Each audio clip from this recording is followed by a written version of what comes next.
Assalamualaikum warahmatullahi wabarakatuh. Sebelumnya, perkenalkan nama saya Yure Elva dari kelas 2C dengan NPM 24782097. Di sini saya ditugaskan untuk membuat video untuk UTS Praktikum. Nah, di sini mahasiswa membuat video web app tentang mini project. Dan terdapat 6. Nah, yang pertama ada struktur program, yang kedua mengimplementasikan OOP dan inheritance, yang ketiga implementasi exception handling, yang keempat implementasi generator, iterator, dan closure, kelima demo program, dan keenam refleksi singkat. Nah, langsung saja. Pada yang pertama, struktur program. Nah, jelaskan bahwa program dibangun dengan arsitektur modular. Sebutkan 2 package utama, tampilkan struktur folder dan isi filenya. Nah, pada struktur program ini, program ini dibangun dengan arsitektur modular, yang artinya kode dibagi menjadi beberapa modul atau file berdasarkan fungsi-fungsinya. Nah, pendekatan modular ini memudahkan pemeliharaan kode, meningkatkan keterbacaan, dan memungkinkan pengembangan fitur baru secara efisien. Nah, dalam mini project ini ditugaskan untuk membuat smart city, di mana ada 2 package utama, yaitu smart city, yaitu ada monitoring dan sensor. Nah, di dalam sensor ini terdapat beberapa file, yaitu yang pertama ada file yang bernama sensor_simulator.py. Nah, ini berisi kelas, yaitu kelas sensor, PM25 sensor, CO sensor, noise sensor, dan location. Lalu ada fungsi utama seperti add location, display all location, dan search location. Nah, selanjutnya ada juga generator, generate all sensor historis, dan iterator. Nah, sensor iterator. Selanjutnya ada fungsi tampilkan ringkasan untuk menampilkan static sensor. Nah, lalu di sini juga ada package monitoring yang berisi file main_24782097.py. Nah, ini berisi menu interaktif untuk pengguna memilih menu. Lalu yang kedua ada fitur penyimpanan dan pembacaan riwayat dari file atau ke file. Nah, lalu pencarian lokasi menggunakan fungsi lambda, dan pemanggilan fungsi dan data dari modul sensor simulator gitu. Nah, yang kedua di sini mengimplementasikan OOP dan inheritance. Nah, jelaskan bahwa sistem menggunakan OOP mempresentasikan kendaraan dan slot parkir.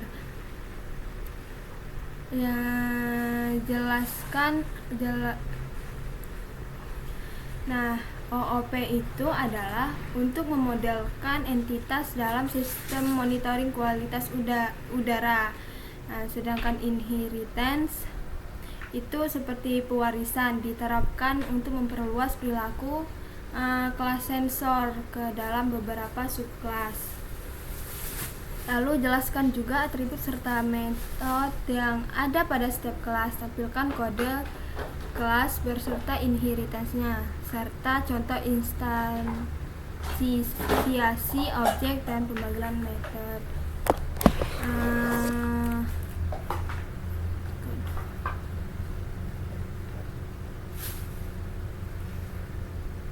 Lalu OOP itu Nah, di sini terdapat kelas utama, yaitu kelas sensor. Nah, gunanya untuk mempresentasikan sensor lingkungan. seperti PM2,5, CO, dan kebisingan. Nah, di sini juga ada beberapa atribut. Nah, atributnya itu ada nama, digunakan untuk nama sensor. Nah, di sini juga ada jenis. Jenis ini untuk jenis sensor PM2,5, CO, dan kebisingan. Lalu ada data. Nah, data ini hasil pembacaan sensor ini dibuat secara acak atau disimulasikan. Lalu timestamp itu waktu saat data dibaca, dan juga ada metode yang digunakan yaitu generate_data. Ini untuk menghasilkan data berdasarkan jenis sensor. Dan juga ada metode tampilkan data, mengembalikan informasi data dalam format string. Nah, langsung ke penjelasannya. Nah, di sini ada konstruktor init dan memiliki parameter yaitu nama dan jenis. Nah, self.nama sama dengan nama ini digunakan untuk menyimpan informasi nama. Ini juga untuk menyimpan informasi jenis. Lalu self.data sama dengan self.generate_data. Ini akan diisi dengan hasil dari metode generate data ini. Generate data yang akan membuat data sensor secara acak sesuai dengan jenisnya. Di jenisnya ada PM2,5, CO, dan kebisingan. Lalu self.timestamp sama dengan datetime.now. Nah, ini untuk menyimpan waktu sensor di generate menggunakan datetime_now. Nah, yaitu waktu saat ini. Lalu if self.data is known. Nah, ini jika self.data ini bernilai non, nah artinya data itu tidak valid atau jenis sensor tidak dikenali. Nah, program akan mengeluarkan value error dengan pesan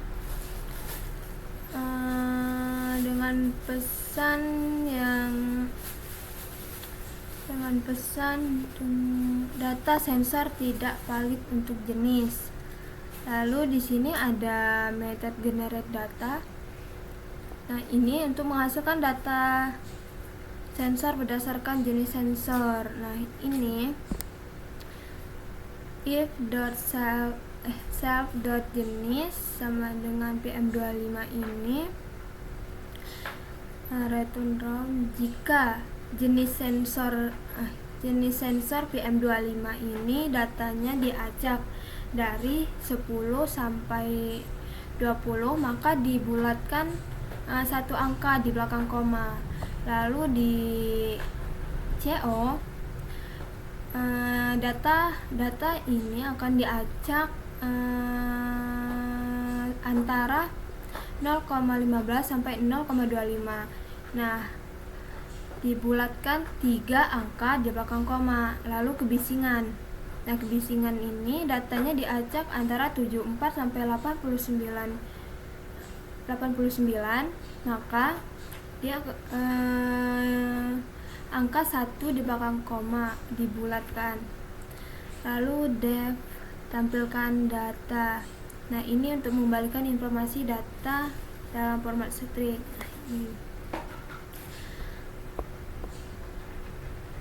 Nah, lalu di sini saya membuat kelas turunan atau inheritance. Kita mewarisi kelas sensor, yaitu yang pertama ada PM2,5. Nah, ini mengkategorikan data. Nah, jika data kurang dari 12, maka dia dikategorikan baik. Nah, ini juga jika kurang dari 35,4 maka dikategorikan sedang. Nah, di sini juga ada kelas CO sensor. Ini juga pewarisan dari sensor. Sensor khusus CO dengan analisis ambang batas menggunakan metode status underscore CO. Nah, ini jika datanya kurang dari 0,2 maka dia akan maka statusnya akan aman dan juga ada yang berbahaya. Lalu yang ketiga ada kelas noise sensor. Ini untuk kebisingan dengan analisis tingkat kebisingan.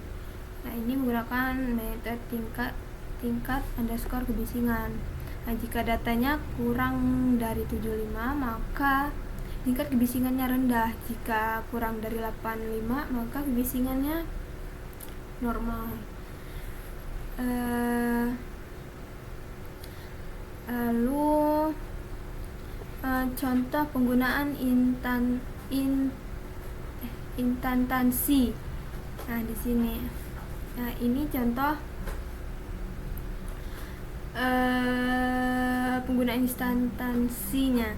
Nah, baris-baris ini adalah 3 subkelas yang mewarisi dari kelas induk yang bernama sensor.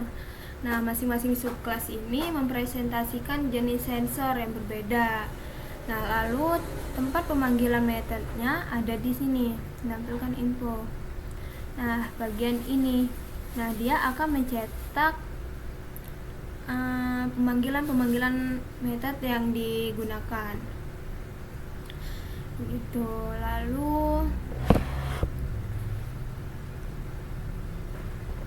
Lalu yang ketiga ada implementasi exception handling. Tunjukkan skenario error utama yang ditangani merujuk pada penugasan lab. Tunjukkan potongan kodenya.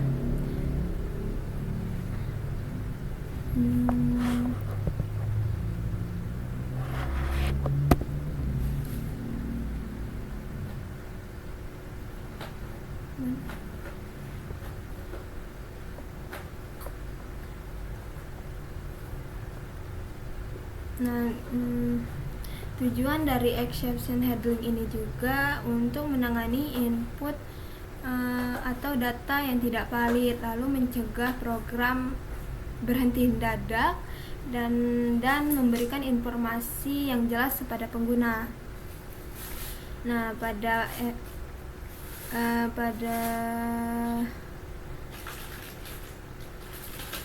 skenario errornya di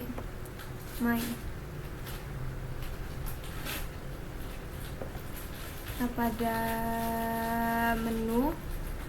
Nah, di sini terlihat ada 8 menu. Nah, maka di menu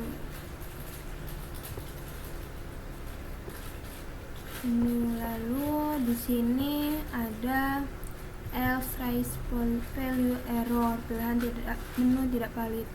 Nah, di sini misalnya di sini kita akan menginput angka di luar 1 sampai 8, misalnya 9, maka dia akan melemparkan error, yaitu rise value error, pilihan menu tidak valid. Gitu. Lalu di sini juga ada kata kunci tak boleh kosong. Ya, lalu selanjutnya, nah, pada contoh yang tadi penanganan kesalahan yang diterapkan ini menggunakan block try.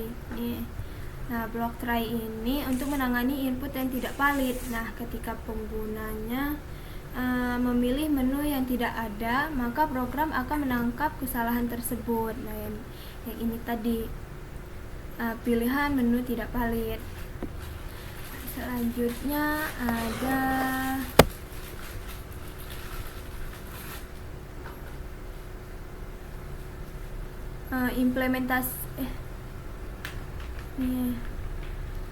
implementasi generator, iterator, closure. Tunjukkan implementasi dari konsep ini pada program.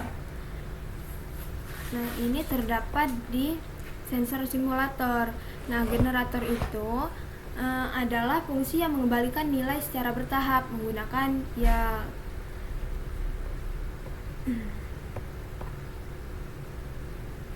nah ini menggunakan cocok untuk data yang berukuran besar dan simulasi bertahap. Nah, implementasinya ini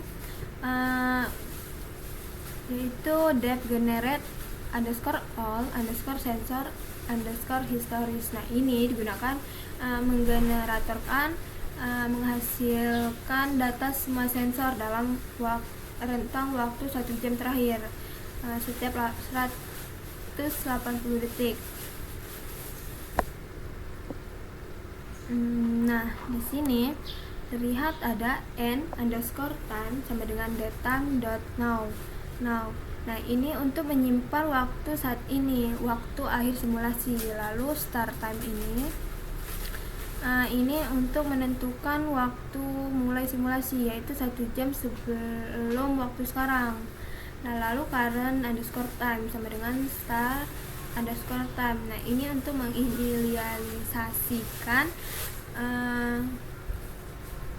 waktu yang digunakan untuk tiap data simulasi sensor. Nah, di sini juga ada while current_time kurang dari n_time.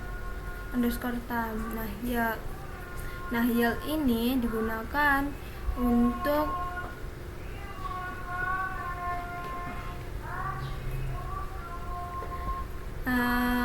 mengembalikan satu dictionary data sensor, yaitu berisi timestamp, PM25, CO dan kebisingan. Lalu di sini juga ada current_time. Nah, ini akan menambahkan 2 menit ke waktu simulasi. Jadi data dihasilkan setiap 2 menit sekali selama 1 jam. Lalu iterator. Nah, iterator itu adalah objek yang bisa di looping dan menghasilkan elemen satu persatu menggunakan iter. Nah, iter itu digunakan untuk mengembalikan objek itu sendiri. Nah, sedangkan yang kedua ada next. Nah, next ini untuk membalikan satu persatu dan menghentikan iterasi saat data habis. Nah, ini contoh kodenya. Nah, selanjutnya contoh kodenya. Ini kesimpulannya dari kode ini agar kita bisa ngambil data dari jenis sensor tertentu, misalnya cuman PM25.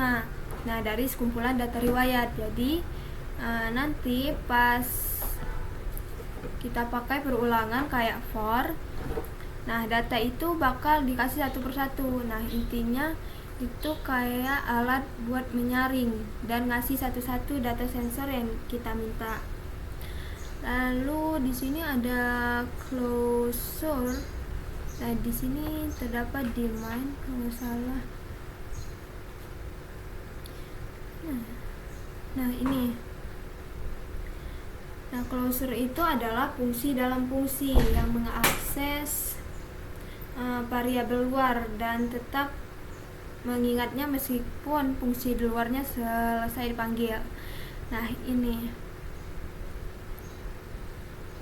ini contoh kodenya, yaitu depth cari dengan lambda keyword lokasi list. Ini digunakan untuk mencari lokasi dengan kata kunci menggunakan lambda function, lalu menampilkan PM25, CO dan kebisingan jika ada.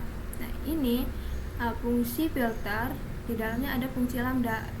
Itu closure. Kode ini juga kode menggunakan lambda function sebagai closure. Nah, lambda ini digunakan untuk mengakses variabel keyword sebagai dari lingkup luar. Nah, selanjutnya meskipun lambda itu tidak didefinisikan dengan nama, tapi dia tetap mengingatnya kalau itu nilai keyword saat dijalankan dalam filter gitu. Selanjutnya ada demo program, yaitu running keseluruhan program dari awal hingga akhir sambil menjelaskan fungsinya masing-masing. Nah, coba di sini kita langsung running saja.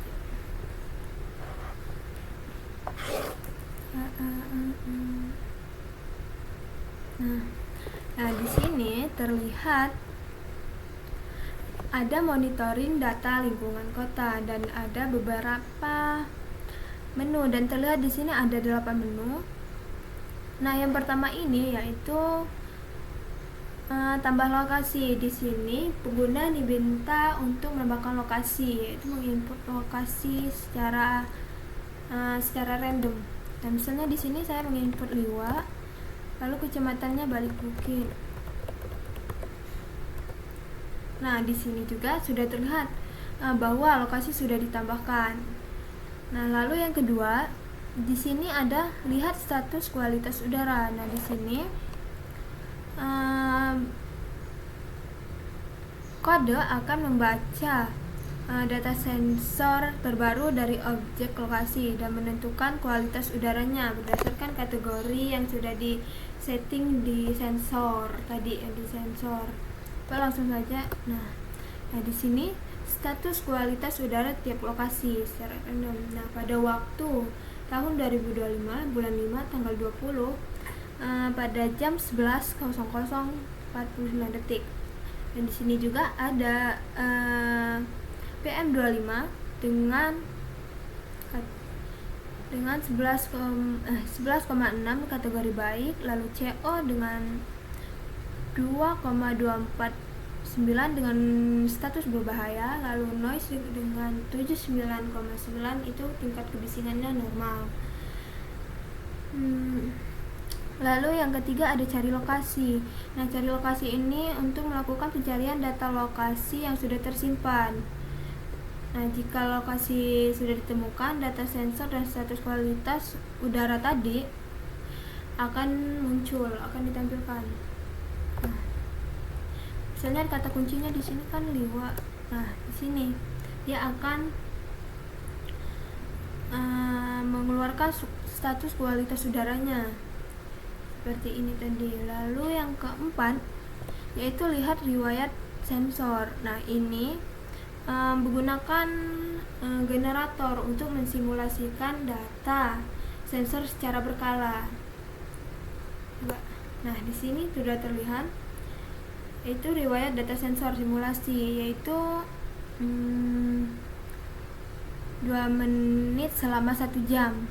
Ada waktunya, ada PM-nya, ada CO dan kebisingan. Dan di sini juga ada ringkasan data sensor, ada PM, terendah, tertinggi, rata-rata juga, CO juga, kebisingan juga ada. Lalu kelima ini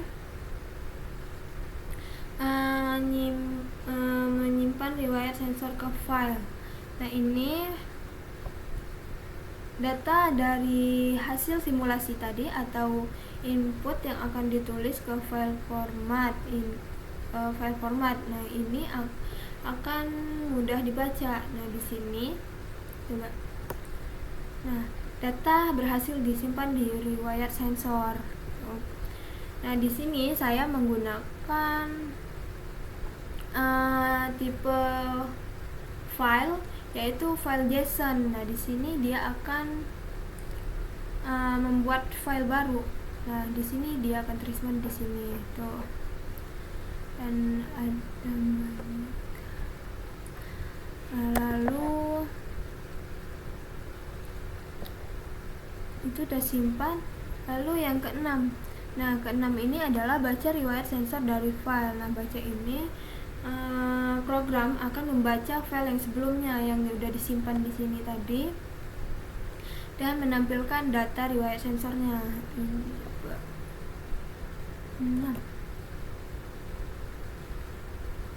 Nah, ini yang disimpan tadi, dia akan membacanya di sini. Pengguna juga bisa membacanya di sini. Lalu yang ketujuh, yang ketujuh ini yaitu cari lokasi menggunakan function lambda. Lambda ini digunakan sebagai fungsi filter cepat untuk mencari lokasi berdasarkan kriteria tertentu. Misalnya nama lokasi itu mengandung kata tertentu atau berdasarkan status kualitas udaranya. Coba di sini. Nah, dia nih kata kunci luar. Ini dia sudah keluarannya seperti ini. Ada waktu ppm 25 CO dan kebisingan. Nah, yang terakhir ada 8. Nah, 8 ini yaitu keluar dari menu ini. Nah, terima kasih telah menggunakan aplikasi ini. Program akan berhenti dan keluar dari loop menu utama itu.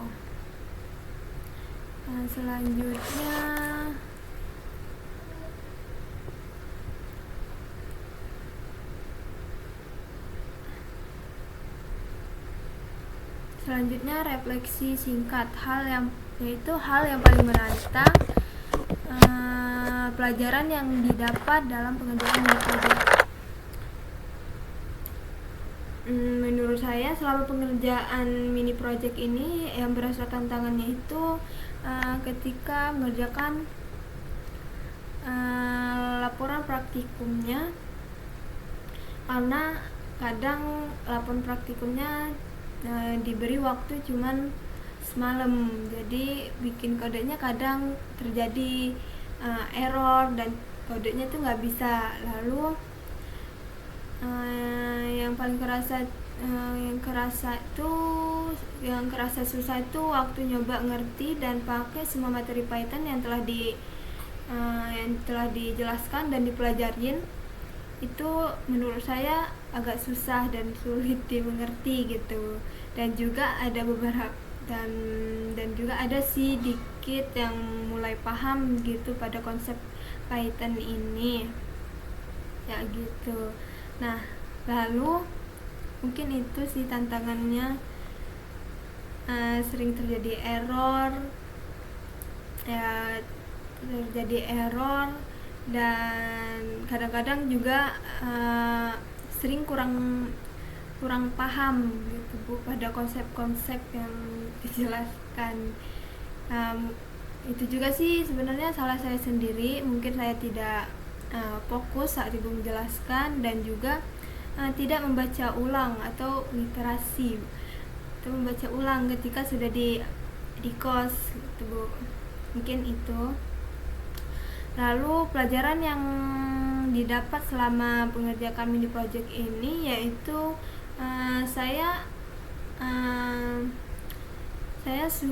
saya bisa belajar tentang codingan gitu, dan juga udah mulai paham dikit demi sedikit gitu tentang Python ini dan beberapa konsep yang telah dipelajarin. Dan itu juga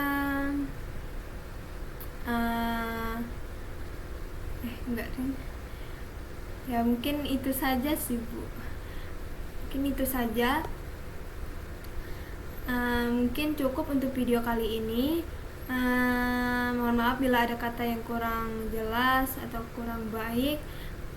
Saya akhiri. Wassalamualaikum warahmatullahi wabarakatuh.